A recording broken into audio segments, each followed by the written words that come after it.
Assalamualaikum warahmatullahi wabarakatuh. Izinkan saya memperkenalkan diri. Perkenalkan, nama saya adalah Stefani dengan NPM 22130340003 dari program studi Pendidikan Geografi Fakultas Keguruan dan Ilmu Pendidikan Universitas Lampung.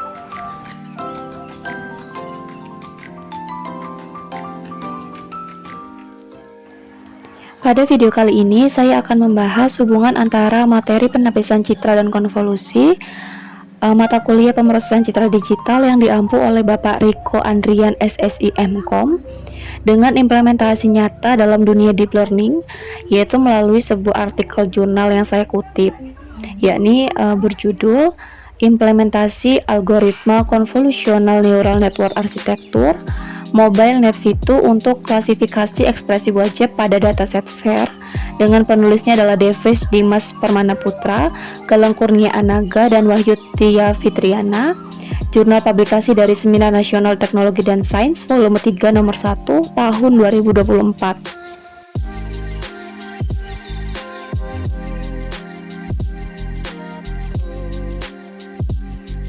Pertama-tama, mari kita pahami dulu apa itu konvolusi dalam pengelolaan citra digital.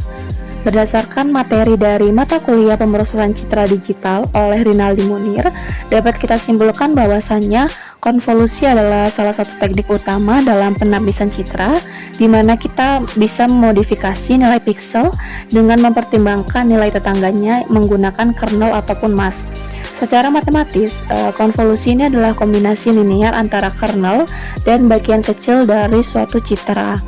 Nah, operasi ini dilakukan dengan menggeser kernel di atas citra dan menghitung hasilnya piksel demi piksel.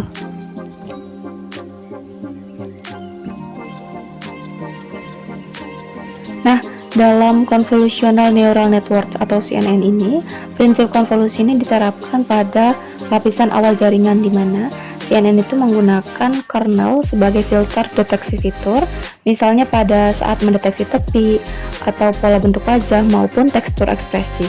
Nah, dalam artikel yang saya kutip, itu digunakan model arsitektur Mobile NetV2 yang dia merupakan salah satu bentuk efisien dari CNN. Dataset yang digunakan dalam jurnal yang saya kutip adalah dataset FAIR tahun 2013, dan dia berisi gambar ekspresi wajah manusia seperti senang, sedih, marah, terkejut, dan juga lainnya. Nah, dari citra-citra tersebut kemudian diproses dalam bentuk grayscale berukuran 48 x 48 piksel, lalu di-resize menjadi ukuran 96 x 96 piksel. Saat masuk ke jaringan CNN, citra-citra ini dikenai dengan operasi konvolusi untuk mengekstrak suatu fitur yang penting, dan lapisan konvolusi yang pertama itu bertugas untuk mendeteksi tepi dan juga pola sederhana. Lapisan berikutnya itu bertugas untuk menyusun pola-pola tersebut menjadi fitur ekspresi wajah.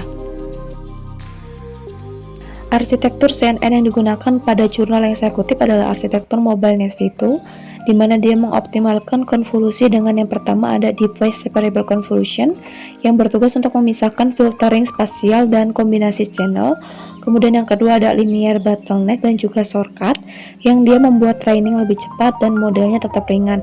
Hal ini cocok untuk perangkat dengan daya komputasi yang lebih rendah. Namun, didapatkan hasil dari jurnal tersebut bahwasannya hasil penelitiannya itu masih rendah, yaitu hanya sekitar 42,68%, sehingga perlu adanya pengembangan lebih lanjut seperti augmentasi data dan dropout.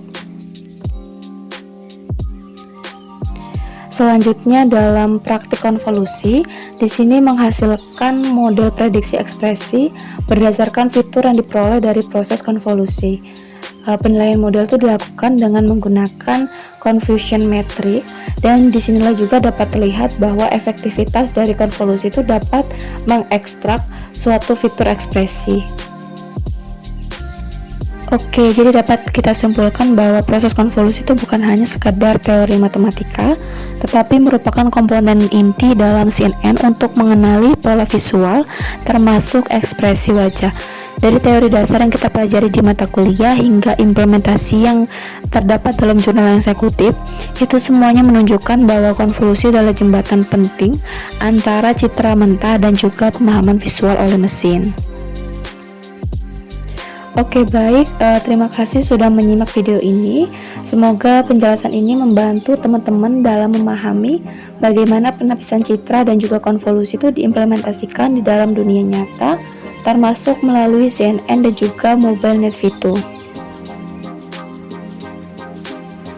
Saya akhiri, wassalamualaikum warahmatullahi wabarakatuh.